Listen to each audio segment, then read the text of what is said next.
You ask Tiger to solve. This deals with linear equations with one unknown. The final result is x equals 1. Let's solve it step by step. Simplify the expression. Simplify the arithmetic. Swap sides. Isolate the x. Divide both sides by -2. Cancel out the negatives. Simplify the fraction.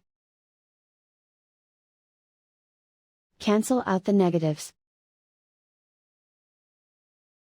Simplify the fraction.